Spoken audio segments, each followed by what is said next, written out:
It's my turn to play the guest, I see. A novel turn of events. I shall follow your lead and play the good visitor. And to you. Ah, yes. Before turning in for the night, I noticed some corners of the realm that had not been cleaned for some time. You should see to that once the opportunity presents itself. Thank you for inviting me to this realm. This has proved a fine vacation spot.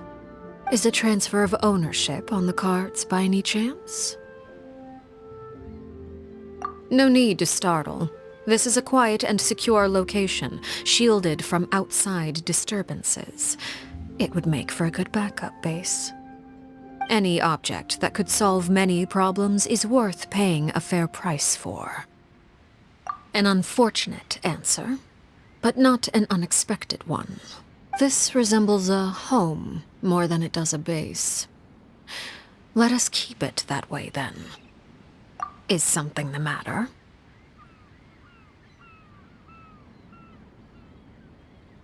A fine suggestion.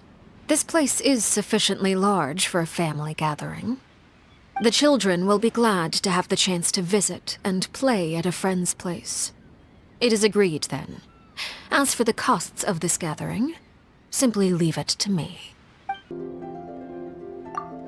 That seems agreeable. Is there anything you would like to discuss? The children often say so, too. I am not sure what to say to Father, what sort of topic I should go with. I hear such discussions often. In truth, talking to me is not very difficult. I can make conversation on most topics.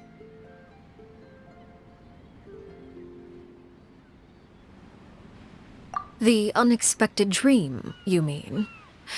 I found it a mature production. A tale about love that blossomed through all manner of strange coincidences and circumstances.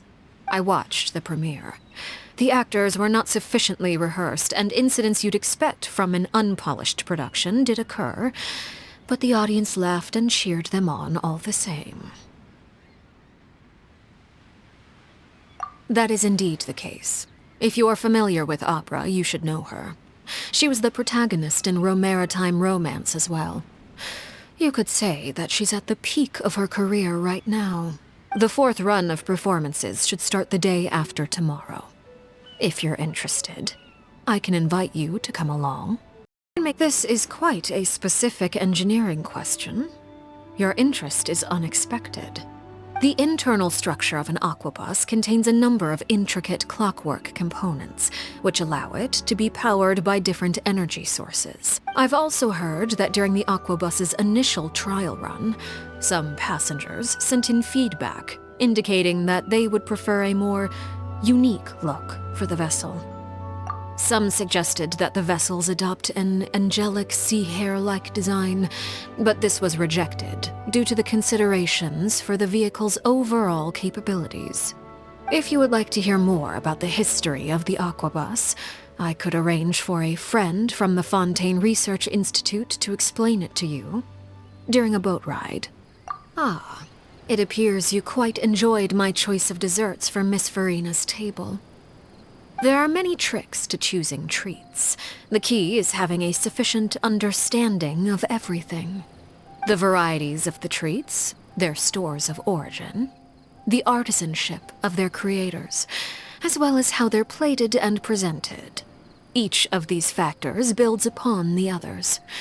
Still more intelligence is required if you are making this purchase on the behalf of another. Their personalities, relationships, current situations, and long-held preferences. There is no one-size-fits-all answer. A novice would find it difficult, yes, but experience is cumulative. Start at buying gifts for friends, and go from there. Is there anything else you'd like to ask? But of course, finding common topics and ground are indispensable assets in building interpersonal relations. The work of intelligence gathering merits preparation, but it would be unwise to pin all one's hopes on intel. As such, I try to dabble in as many fields as I can to gain more knowledge. Just the opposite. The more I learn, the more clearly I see how the world operates, and the easier it becomes to lead an elegant life. You must first take care of yourself before caring for others. Knowledge and skill broaden your options. If you have something you wish to share, feel free to come look for me. As long as nothing confidential is involved, I'm sure it will make for a wonderful chat. The weather is good, as is the wind. Let us go for a walk. There are two sights I enjoy more than most: the sea by day and the skies by night. When I need to think, the former would be my choice. If I am in a good mood, then I will favor the latter. I've rarely seen a Fontanian, native or adopted, not profess a fondness for the waves. It is full of mystery and peril, but also accepts all manner of wishes. Furthermore, the sea is vast, vast enough to serve as a repository for many kinds of frustrations. No, I meant something more literal than that. Namely, that the sea can make things that disgust you disappear, never to emerge again. It is good for secrets that should never see the light of day to sink to the forgotten depths. Only when your gaze can pierce through the sea's shimmering surface and look into its frigid depths will you truly understand the truth of this world. I suppose I could share a story from a long time ago. When I was young, I once had a dream. In it, I stood on a vast plain with a red moon hanging in the sky. The moon rotated gradually, and as I stared at it, it too watched me silently.